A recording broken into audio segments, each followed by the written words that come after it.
For a brief moment, the US and Iran had an understanding. A fragile Memorandum of Understanding, or MOU, established a temporary ceasefire across the waters of the Persian Gulf. That calm was shattered when the US Air Force launched a massive strike on Iranian drone and missile hangars in the Hormuz region. Iran immediately hit back, launching their own retaliatory strikes against US military positions scattered throughout the broader Gulf area. But the Pentagon withheld the public announcement of that initial strike for hours. This pattern has repeated across various administrations. Violent escalations and the official announcements about them frequently align with the exact moment the U.S. stock market closes for the weekend. When the Pentagon finally released the news of the attack, it was Friday at exactly 4 p.m. Eastern Time. At that hour, the closing bell rings.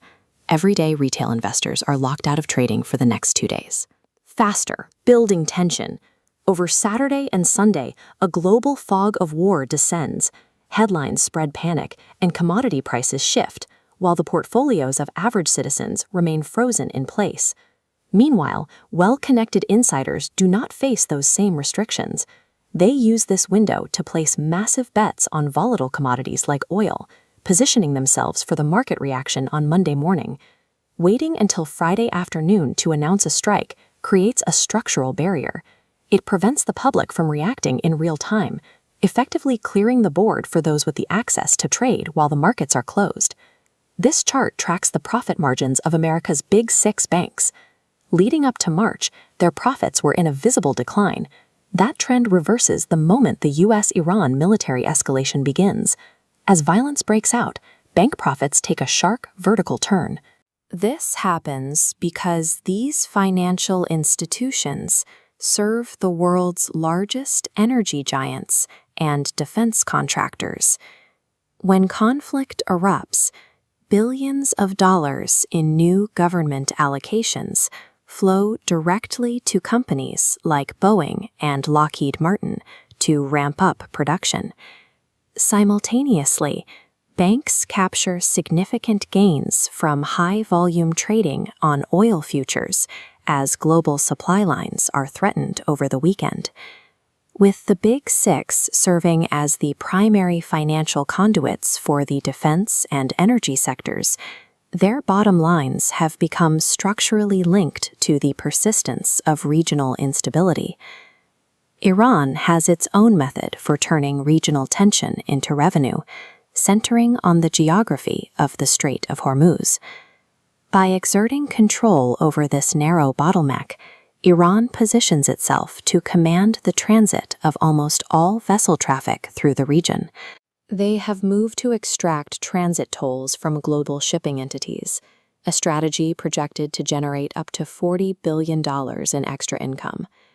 While the methods differ, one using the timing of information and the other the control of geography, both powers are utilizing the volatility of the conflict to extract wealth from global systems.